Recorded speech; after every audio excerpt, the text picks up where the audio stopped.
शांति।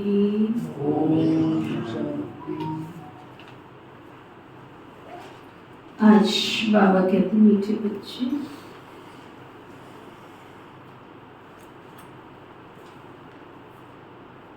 इस जन्म के पापों से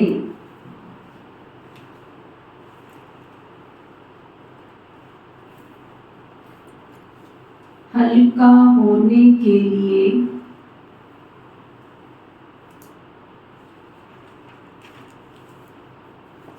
बाप को सच सच सुना दो।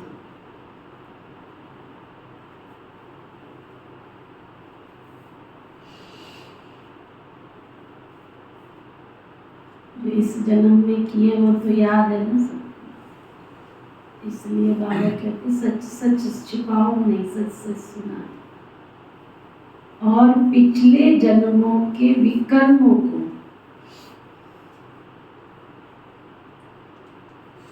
योग अग्नि से समाप्त कर दो।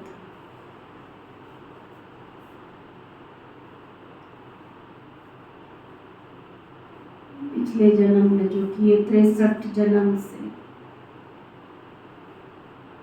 उनको खत्म करने की विधि है योगा अभ्यास करो और पापों का नाश करो। फिर बाबा पूछ रहे हैं, खुदाई खिदमतगार बनने के लिए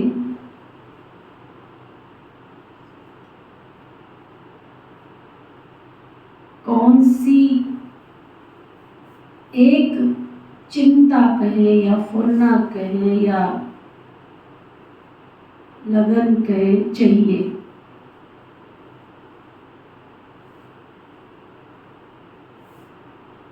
बाबा खुदा हमारा, उसके हम खुदाई खिदमतगार बन जाए। खुदाई खिदमतगार बन, बाप की शरण में आए हैं तो बाप जैसा बनकर बाप की सेवा करने के लायक बन जाए।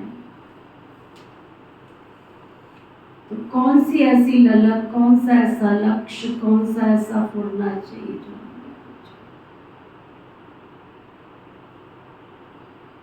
बाबा कहते हैं हमें याद की यात्रा में रहकर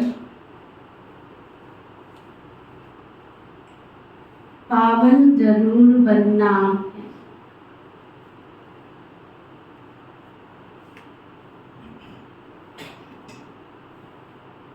पावन बनने का फुरना चाहिए।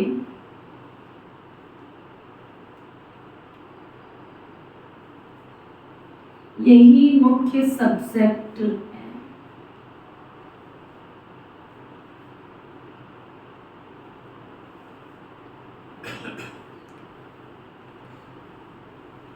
जो बच्चे पावन बनते हैं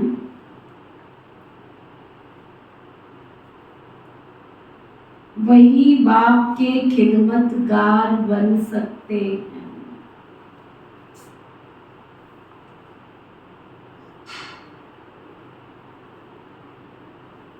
बाप अकेला क्या करेगा?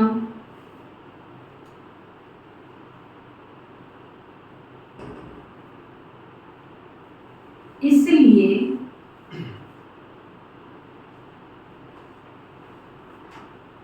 बच्चों को श्रीमत पर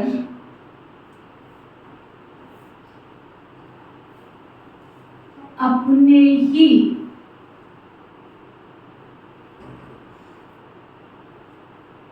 योग बल से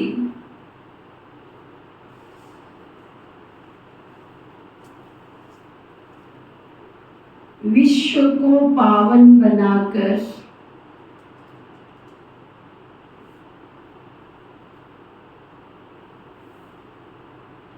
पावन राजधानी बनानी है।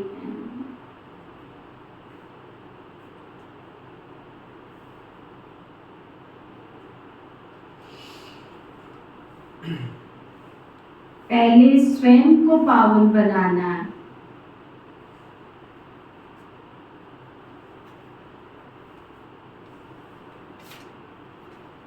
बाबा क्या समझा रहे हैं? हम सबका लक्ष्य हो पावन बनने का, क्योंकि पावन बने बिना तो सतयुग में जा ही नहीं सकेंगे। तो बाबा विधि बताते हैं, या तो प्यार से बाबा की याद से पावन बन जाओ, दूसरी विधि बताते हैं सेवा करके पावन बन जाओ, क्योंकि सेवा करेंगे तो पुण्य जमा होगा, और पुण्य जमा होगा तो बाबा की याद भी पक्की होती जाएगी। बाबा की याद को क्या कहते हैं? याद का वर्ड उल्टा करो तो दया। जब हम बाबा की सेवा करेंगे तो बाबा को भी हमारे ऊपर दया आएगी कि बच्चा इतनी मेहनत कर रहा है, चलो इसके पुण्य के अकाउंट में थोड़ा बोनस भी डाल देता हूँ। जो सेवा करेंगे उसका पुण्य तो मिलेगा, लेकिन प्यार के रूप में वो क्या करेगा? अपनी ब्लेसिंग्स। लौकिक में भी जब हम कोई अच्छा काम करते हैं, टीचर के रूप में करते हैं या बच्चे के रूप में करते हैं या दुनिया के समाज सेवी बन के करते हैं, तो लोग क्या करते हैं? बच्चा बन के करते हैं तो बाप कहता है मेरी प्रॉपर्टी का 4 हिस्से है, लेकिन मेरी वाली प्रॉपर्टी जो है वो किसको मिलेगी? जो मेरी सेवा करे। टीचर के रूप में अगर कोई अच्छा स्टूडेंट का चार्ट ठीक होता है तो उनको स्कूल या मैनेजमेंट कमेटी या कोई भी दूसरे क्षेत्र में सरकारी नौकरी करो या गवर्नमेंट करो या प्राइवेट करो, तो जो हमारे सुपरवाइजर होते हैं वो भी देखते हैं कि अच्छा वर्क कर रहा है तो बोनस के रूप में उनको दे देते हैं कि ये हमारी तरफ से तुमको गिफ्ट है, बोनस को, गिफ्ट को, है ना। समाज सेवी बन के समाज की सेवा करते हैं तो उसका पुण्य तो हमारे अकाउंट में आता ही है, लेकिन दुनिया देखती है कि ये बहुत सेवाधारी है, इसने इतने नेक काम किए हैं, इतने अच्छे काम किए, तो लोग उनको क्या करते हैं? सम्मानित करते हैं, प्राइज देते हैं। तो अपने आप को एकांत में बिठा के पूछो कि अगर मैं बाप का बच्चा हूँ तो क्या बाबा का हाथ दया का मेरे ऊपर सदा रहता है? उसको देखा करो जब एकांत में बैठते। अगर मैं बाबा का अच्छा स्टूडेंट हूँ, अच्छी पढ़ाई पढ़ रहा हूँ तो मेरे टीचर की ब्लेसिंग्स मेरे ऊपर है, और अगर मैं समाज सेवी हूँ तो बाबा की लिस्ट में सम्मानित करने वाली लिस्ट में मेरा नाम है। मैंने ऐसे कौन कौन से काम किए हैं जिससे बाबा मुझे सम्मानित करेंगे, प्राइज देंगे? चेक कर। ओम शांति।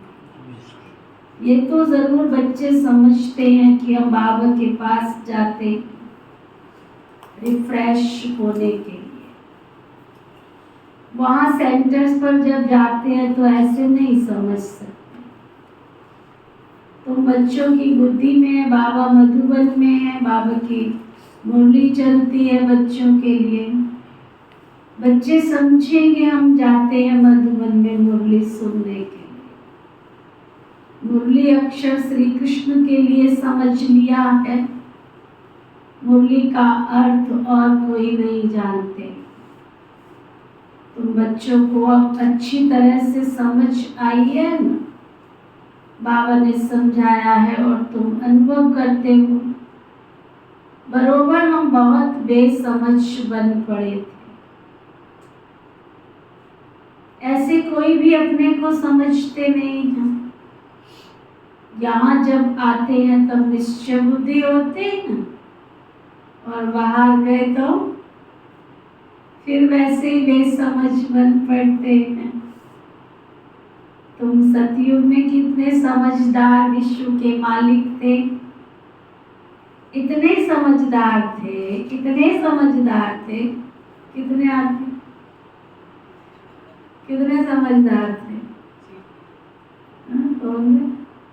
कितने समझदार थे कि तुम द्वापर युग से लोग तुम्हारी पूजा करते थे। पूजा कोई क्यों करेगा?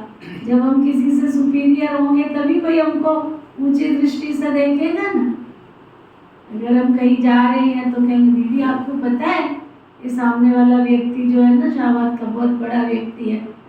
बड़ा किस हिसाब से? उसकी नाक कान है ना, हो सकता है तुम्हारी लंबाई से भी वो छोटा हो, तुम्हारी मोटाई से भी वो पतला हो, लेकिन फिर भी उसको टाइटल क्या मिलता है? ये शहर का बड़ा आदमी है। तो बड़ा किससे बना हो? अपनी विशेषताओं से, अपने कर्तव्य से, समाज की सेवा करके, धन दौलत से। तो बाबा कहते तुम इतने समझदार बन जाते हो कि भक्ति में फिर पूजन होता है तुम्हारा। जड़ चित्र कुछ बोल नहीं सकते। शिव बाबा की पूजा करते हैं, वो कुछ बोलते हैं क्या?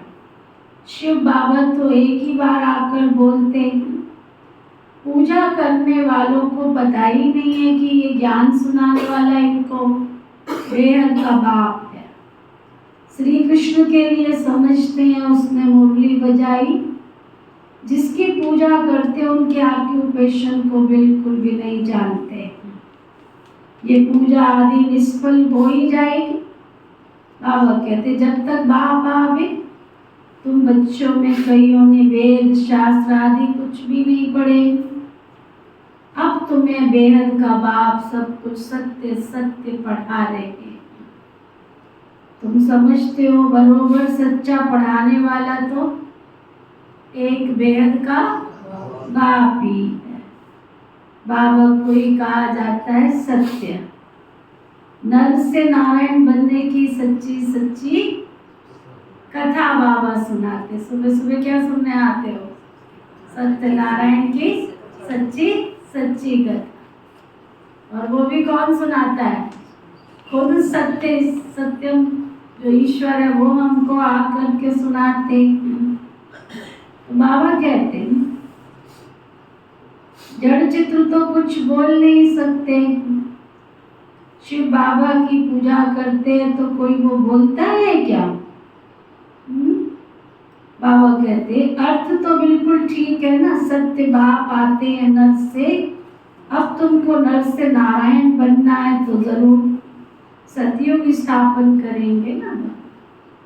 अगर तुम्हें देवता बना रहे हैं तो फिर घर भी तो वैसा ही चाहिए। दुनिया में भी क्या कहते हैं, थोड़े दिन पहले एक भाई आया तो सूट बूट सब पूरा अच्छी तरह से, मतलब क्या बात है आजकल बड़े सूट बूट में नजर आने लग गए। कहते दीदी सच बताओ ना तो मुझे ना तो ये जूते पसंद है और ना मुझे ये सूट बूट पसंद है, लेकिन मेरी सोसाइटी ऐसी है ना इसलिए मुझे ऐसे बन के रहना पड़ता है ना। तो अगर हम ऐसे पद के अधिकारी हैं तो हमें वैसा घर भी चाहिए और वैसा सूट बूट भी चाहिए, वैसा हार श्रृंगार भी चाहिए जैसी सोसाइटी है। तो बाबा भी कहते हैं जब तुम देवता बन जाते हो तो तुम्हारे लिए घर तो अच्छा चाहिए ना, तो मैं स्वर्ग की स्थापना कर रहा हूँ।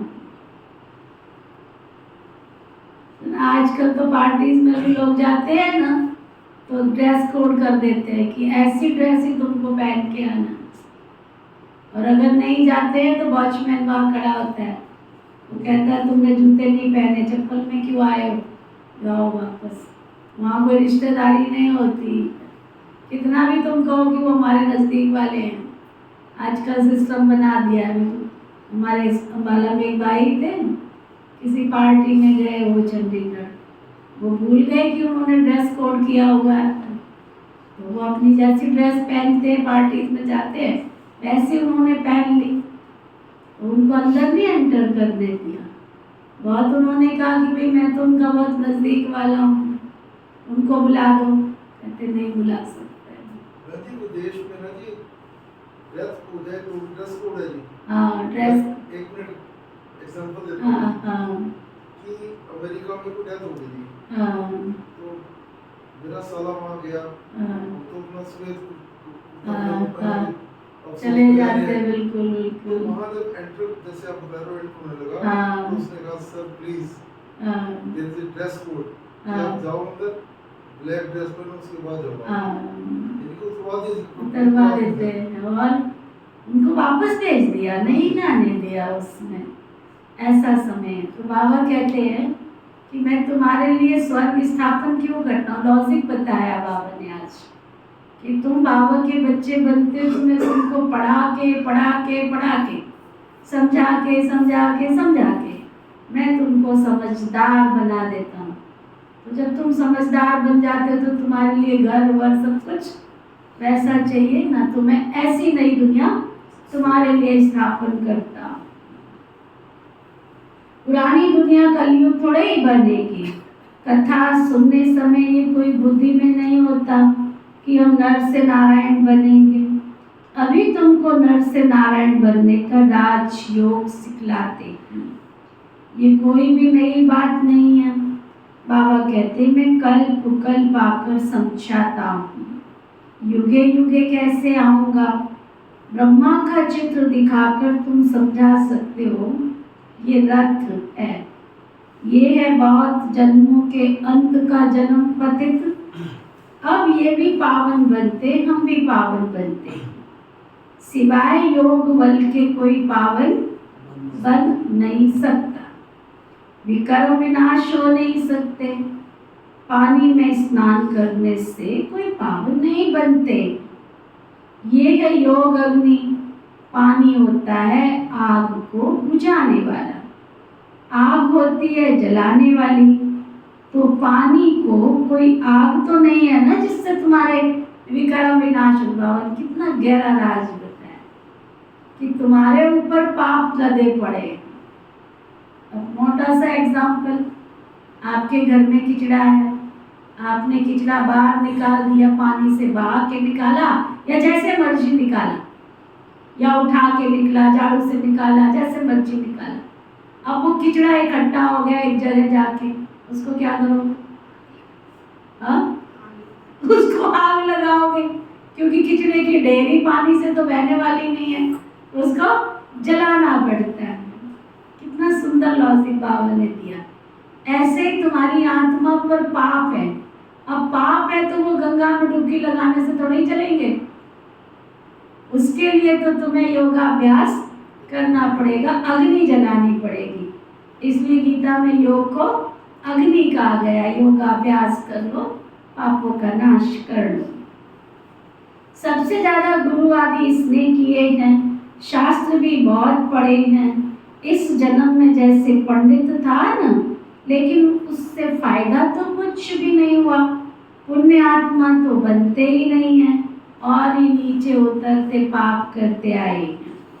बाबा ने समझाया है, जो अपने को बच्चे समझते हैं ना, इतनी गहरी बात बाबा बता रहे, जो अपने को बच्चे समझते हैं तो इस जन्म में जो पाप आदि किए हैं, जबकि सम्मुख बाप आया है तो पाप कर्म अपने बता देने चाहिए ना।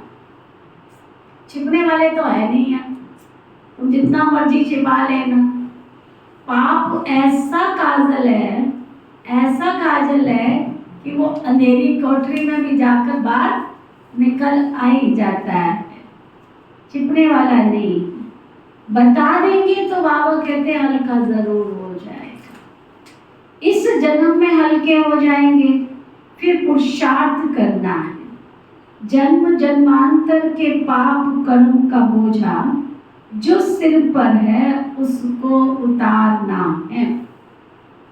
बाप योग की बात समझाते हैं, योग से ही विकर्म विनाश होंगे। ये बातें तुम अभी सुनते हो, सतयुग में ये बातें कोई तुमको सुना न सके। ये सब ड्रामा बना हुआ है, सेकंड बाय सेकंड ये सारा ड्रामा का चक्र फिरता रहता है। चलो बाबा के पास।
पापा की मुरलिया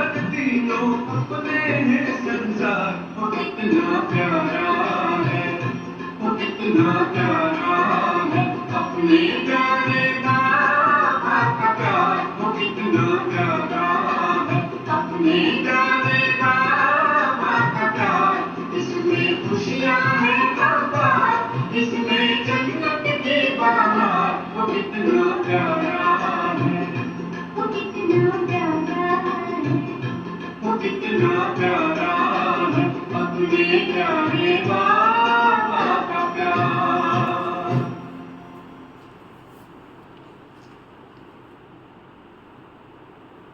बाबा कह रहे थे तुम्हें पुरुषार्थ करना है। सेकंड बाय सेकंड ये सारा ड्रामा फिरता रहता है, एक सेकंड ना मिले दूसरे से। सेकंड बाय सेकंड आयु भी तो कम होती जाती है। जो पल बीत गया आपकी लाइफ में दोबारा आएगा क्या? और हम कितने सहज भाव से कहते कल कर लेंगे। कोई भी काम हो फट से क्या आता है दिमाग में, कल कर ले, बाद में कर ले। लेकिन जो पल जिस समय आपको प्रेरणा आई उस समय वो तो दोबारा लौट के नहीं आए। एक छोटी सी कहानी सुनाते हैं। कहते हैं एक पंडिताइन थी, रोज अपने पति को कहती रहती थी हमारा पड़ोसी देखो कितना अमीर हो गया, तुम तो कुछ भी नहीं करते, कुछ करो कुछ करो कुछ करो। बड़ी मेहनत करके उसने मंत्र तंत्र जप तप करके जो ज्वार होती है ना उसके दाने गोल गोल होते हैं, वो दाने पढ़ के तैयार कर लिए। अब वो अपनी पत्नी को बता रहा था, कहते ना दीवारों के भी कान होते हैं। वो अपनी पत्नी को बता रहा था कि कल हमारे लाइफ में एक शुभ मुहूर्त आने वाला है और तुम तैयारी सब पहले करके रख ले। पानी तैयार करके रखना, गैस चूल्हा जो भी है तैयार करके रखना, और जैसे ही मैं कहूँ ना कि डाल दे तो तुम डाल देना। पड़ोसिन ने सुन ली है सारी बात, उसने भी तैयारी कर ली। अब जब डालने की बारी आई तो सब तैयारी हो गई। पंडित जी ने कहा डाल दे। पत्नी ने पूछा डाल दूं क्या? हाँ, सिर्फ इतना ही था कि डाल दूं क्या। वो पल जो था, जो ज्वार के दाने सोने बनने वाले थे वो बने ही कोई नहीं, और पड़ोसिन के बन गए क्योंकि उसने पूछा नहीं किंतु कोई परंतु। हमारे ऋषि मुनियों ने समाज को समझाने के लिए कितने टोटके, कितनी कहानियां, कितने है ना विधियां बताई हैं। तो आज बाबा भी कहते हैं जो पल बीत गया आपकी लाइफ का वो दोबारा तो नहीं आएगा ना, परंतु बाबा कहते हैं तुम बच्चों को अपनी आयु को बनाना है। सेकंड बाय सेकंड आयु भी तो कम होती जाती है ना, एक सेकंड ना मिले दूसरे से।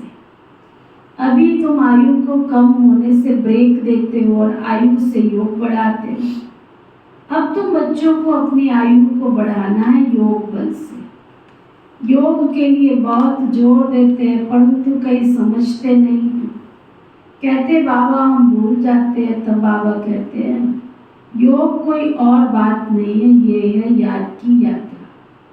बाबा को याद करते करते बच्चे तुम्हारे पाप कटते जाएंगे और अंत मत सो गति हो जाएगी। इस पर एक मिसाल भी देते हैं। कोई ने किसको कहा तुम भैंस हो, तो बस वो समझने लगा कि मैं भैंस हूँ। बोला इस दरवाजे से निकलो, तो बोला मैं भैंस हूँ, कैसे निकलूं?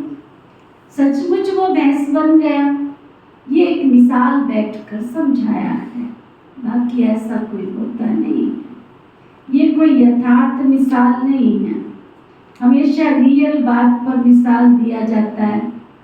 इस समय बाबा तुमको समझाते हैं।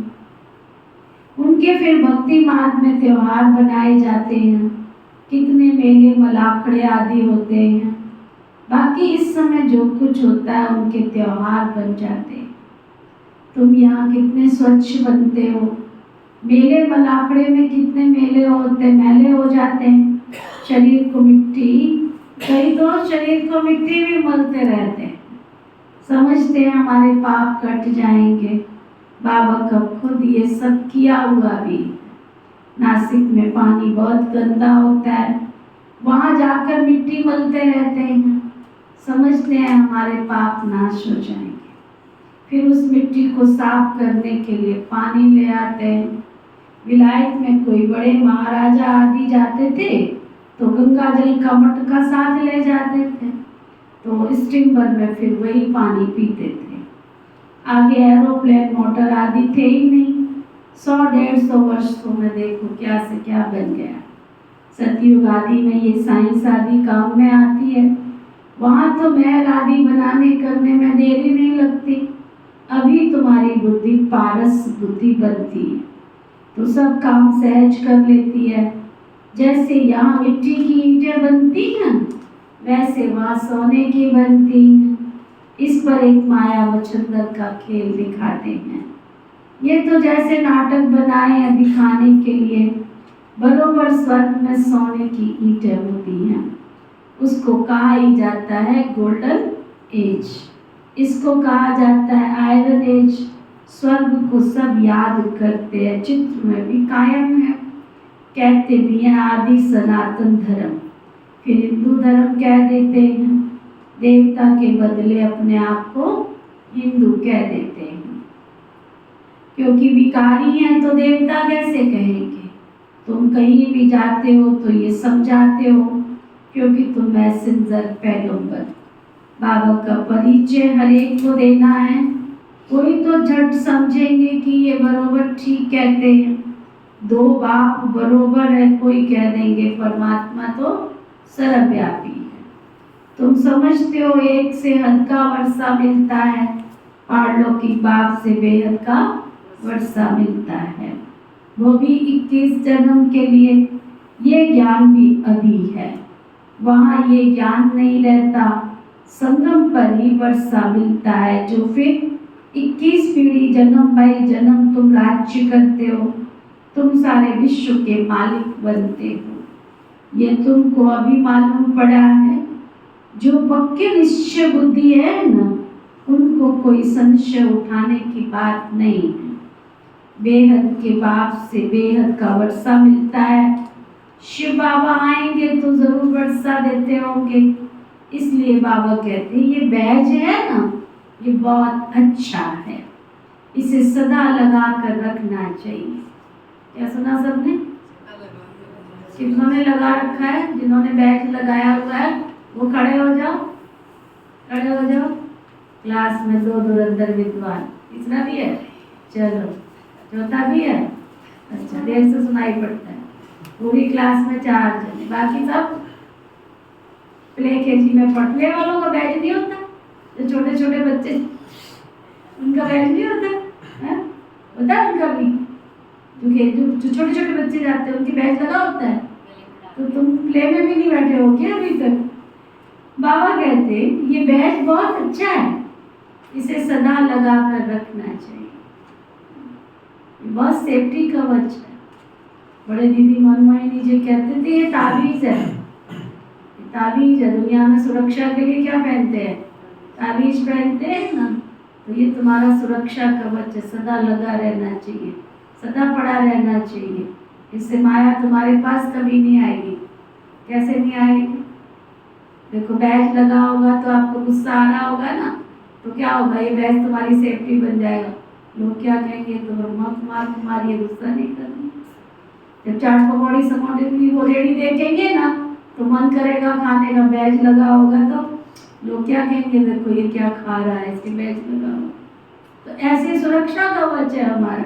कहीं भी जाओगे, इधर उधर जाओगे कोई निंदा चुगली पर चिंतन करोगे तो क्या होगा?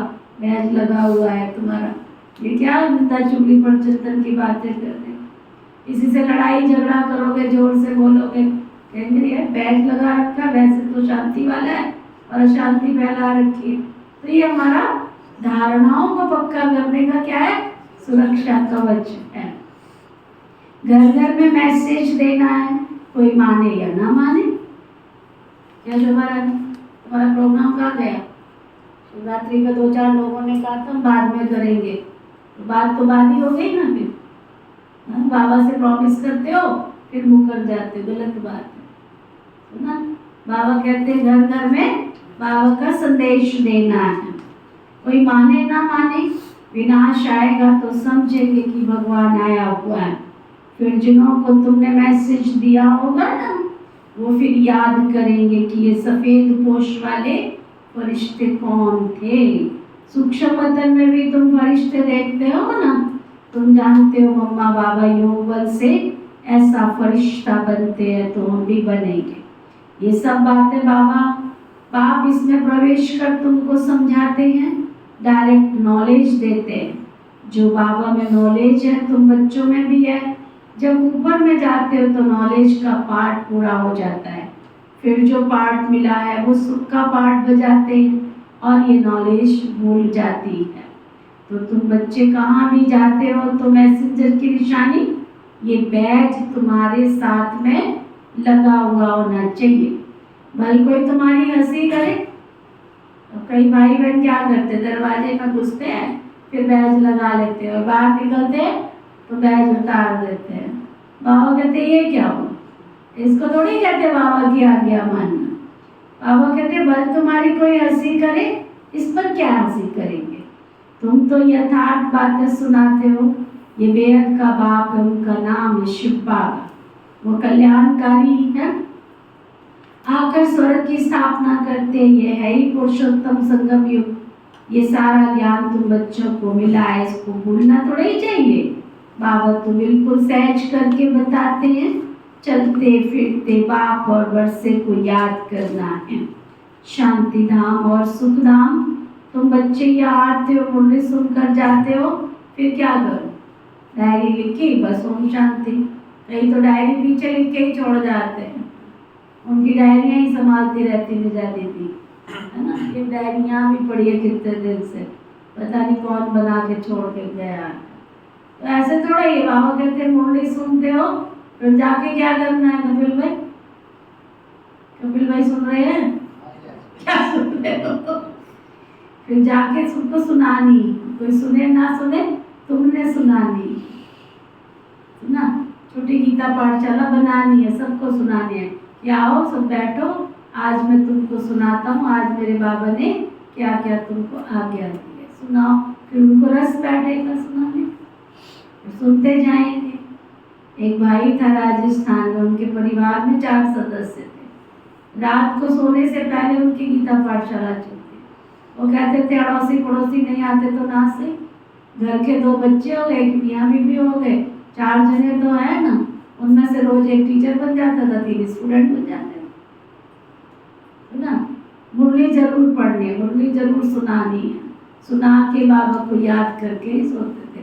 1 घंटा उन्होंने मुकर्रर कर रखा था, सबने मिलके बैठना है और बैठ करके मुरली का चिंतन करना है ना।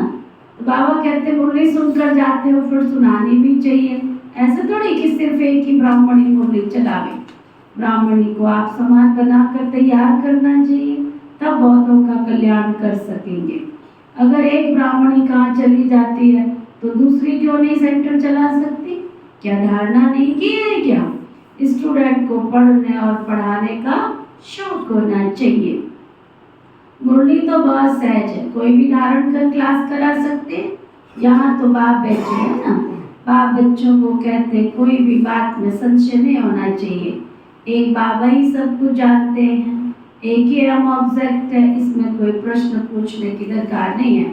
सुबह को बैठ बच्चों को याद की यात्रा में मदद करता हूँ। सारे बेगत के बच्चे याद आते रहते हैं। तुम सब बच्चों को याद की मदद से सारे विश्व को पावन बनाना, इसमें ही तुम अंगुली देते हो। पवित्र तो सारी दुनिया को बनाना है ना, तो बाप सभी बच्चों पर नजर रखते हैं ना, सब शांति धाम में चले जाएंगे, सबका अटेंशन बाबा खिंचवाते हैं। बाबा तो बेहद में ही बैठ जाए, बाबा तो बेहद में ही बैठेंगे, मैं आया हूँ सारी दुनिया को पावन बनाने, सारी दुनिया को करंट दे रहा हूँ तो पवित्र हो जाए। जिनका योग बल होगा ना वो समझेंगे अभी बाबा हमको बैठकर याद की यात्रा सिखला रहे हैं, जिससे विश्व में शांति होती है, बच्चे भी याद में रहते हैं तो मदद मिलती है। किसको मदद मिलेगी? बाबा की। बाबा की याद में रहते हैं। मददगार बच्चे भी तो चाहिए ना बाबा को। खुदाई खिदमतगार निश्चय बुद्धि याद करेंगे। तुम्हारी पहली सब्जेक्ट है ही पावन बनने की। गोया तुम बच्चे निमित्त बनते हो बाबा के साथ, बाबा को बुलाते ही एक बच्चे पावन आओ। अब वो अकेला क्या करेगा? खिदमतगार तो चाहिए ना। तुम जानते हो विश्व को पवित्र बनाकर फिर सारे विश्व पर राज्य करेंगे। बुद्धि में जब ऐसा निश्चय होगा तब नशा चढ़ेगा। तुम बच्चे जानते हो बाबा की श्रीमत से अपने योग बल से नई राजधानी स्थापन कर रहे हैं। ये नशा चढ़ना चाहिए, ये है रूहानी बात। बच्चे समझते हैं हम कल बाबा इस रूहानी बल से हमको विश्व का मालिक बनाते हैं। ये भी समझते हो कि शिव बाबा आकर स्वर्ग की स्थापना करते हैं। अभी सिर पर इस याद की यात्रा का फुरना है, उशारत करना है, धंधा आदि करते भी बाबा की याद की यात्रा में रहना है। एवर हेल्दी बनाने के लिए बाप कमाई बड़ी जबरदस्त कराते हैं। इस समय सब कुछ भुलाना पड़ता है। हम आत्माएं जा रही हैं, आत्म अभिमानी बनने की प्रैक्टिस कराई जाती है। खाते पीते चलते फिरते क्या बाबा को हम याद नहीं कर सकते? कपड़ा सिलाई करते बुद्धि हो बाबा की याद में रहे, बहुत सहज है। यह तो समझते हो ना 84 का चक्र पूरा हुआ। अभी बाप आत्माओं को राजयोग सिखलाने आए हैं। ये वर्ल्ड की हिस्ट्री ज्योग्राफी रिपीट होती रहती है। कल पहले भी ऐसे ही हुआ था जो अब फिर रिपीट हो रहा है। ये रिपीटेशन का राज भी बाबा ही समझाते हैं। हर एक को ड्रामा में पार्ट मिला हुआ है, वो बजाते रहते हैं। बच्चों को राय दी जाती है, बाबा को याद करो तो तुम सतो प्रधान बन जाएंगे। फिर ये तुम्हारा शरीर भी छूट जाएगा। तुम्हारी बुद्धि में अब यही है कि हम आत्मा सतो प्रधान बने, क्योंकि वापस घर जाना है। सतयुग में ऐसे नहीं कहेंगे, वहाँ तो कहेंगे एक पुराना शरीर छोड़ा दूसरा लेना है, वहाँ दुख की कोई बात ही नहीं है। यहाँ तो दुख धाम है ना। पुराने शरीर है तो समझते हैं इनको छोड़कर अपने घर वापस जाएं। बाबा को निरंतर याद करना है। वह निराकार बाप भी ज्ञान का सागर है, वही आकर सबकी संगति करते हैं। बाप कहते हैं मैं साधु संतों का भी उद्धार करता हूँ। तुम अब एक बाबा से योग लगाओ। तुम सब आत्माओं को बाबा से वर्षा लेने का हक है। अपने को आत्मा समझ देही अभिमानी बनो और निरंतर बाबा को याद करो तो तुम्हारे पाप करते जाएंगे। अच्छा, मीठे मीठे सीखी रहे बच्चों प्रति माता पिता बाप दादा का याद प्यार और गुड मॉर्निंग। रूहानी बाप की रूहानी बच्चों को नमस्ते। हम सब रूहानी बच्चों की रूहानी बाप दादा को दिलवा जान सिखवा प्रेम से नमस्ते। नमस्ते जी। धारणा के लिए मुख्य सार, मुरली सुनकर फिर सुनानी है।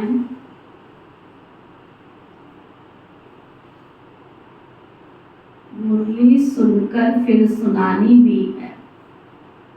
क्या सुना सबने?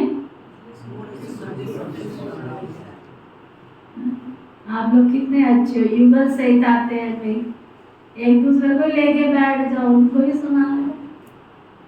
पढ़ने के साथ साथ दूसरों को पढ़ाना भी।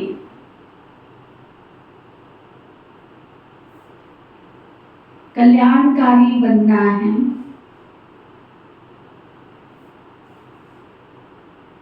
बैज मैसेंजर की निशानी है। बैज इसकी निशानी है सिंदूर की निशानी है, इसलिए इसे सदा लगा कर रखना।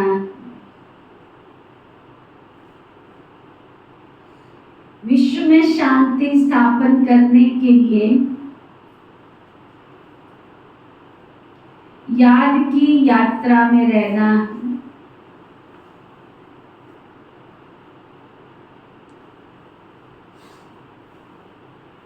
जैसे बाप की नजर बेहद में रहती है,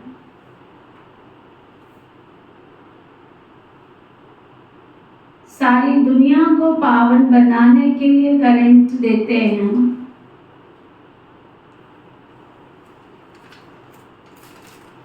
ऐसे फॉलो फादर कर मददगार बनना।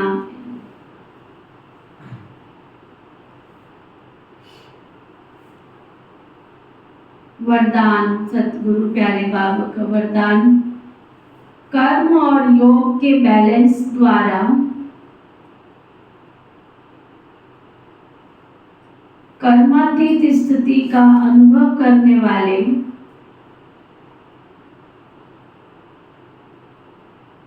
कर्म बंधन मुक्त भव।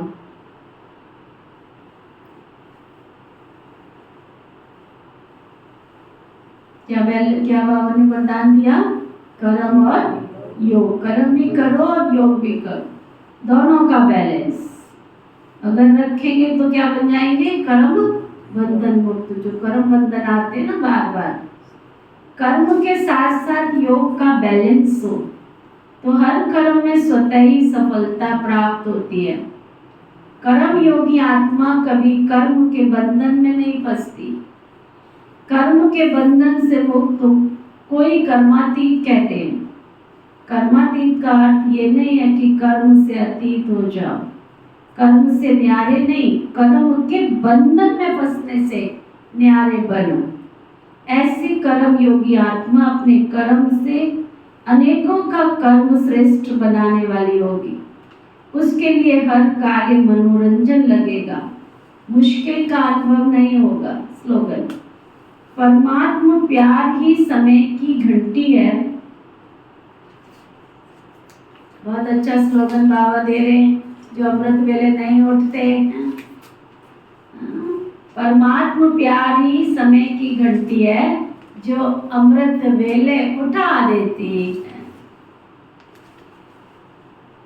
आज का व्यक्ति इशारा, अपने को कंबाइंड समझकर हर कर्म करो तो सदा शक्तिशाली रहेंगे और सदा अपने को रमणीक भी अनुभव करेंगे।